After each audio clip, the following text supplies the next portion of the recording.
Okay, we'll look at Newcastle United at home to Swansea City. 3 p.m. kick-off on Saturday afternoon in the Premier League. We'll start looking at Newcastle. They're in a bit of a mini slump at the moment after their sort of fantastic start that they must get lots of praise for, and rightly so.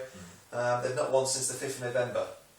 They've talked about an injury crisis, but I don't know if that's a bit of an excuse because everyone has their injuries occasionally. What do you think about Newcastle? Well, they do look very short at the back, don't they? Stephen Taylor is out, and so is Colaccini. Yeah, I think he's back this weekend though. Oh, is he? Okay. Well, the thing is, maybe obviously a great start is a great start.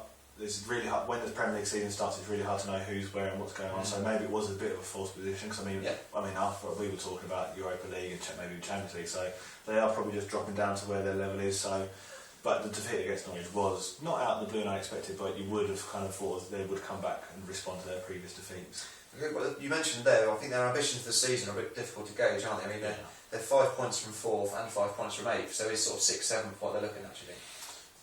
Yes, I think if you would give that to a Newcastle fan before the start of the season, they would have been off, especially with all of what had gone on before. But obviously, the taste of the start of the season, they kind of got hopes up a little bit. And Geordie fans are passionate and they do love their side, so they would have hoped for more. But there's probably another crisis around the corner now in Newcastle United, there, isn't there? The sports director, really. Go for Swansea City. They're playing Newcastle this weekend.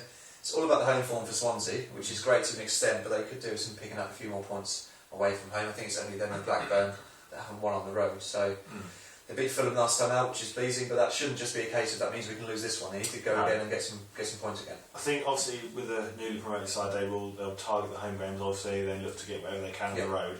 Now, if they can start picking up more points on the road, then they'll really start to. And the thing is, it's going to be very tight at the bottom. So a good home form obviously will be all well and good, but it might be the teams that do better on the road that eventually stay up. Exactly. I think they'll look at this game and they'll think, okay, so maybe Newcastle are on a bit of low. They've lost. I think it's 4 games in a row now. They haven't won since November. So I mean, Swansea will look at this game and think, we might be able to get something out of this. Okay, so I'll go for prediction on Newcastle at home to Swansea. I'm going to go for a home win, but a narrow home win. I think it's going to be Newcastle 1, Swansea 0. I think it's going to be an entertaining 2-2 draw.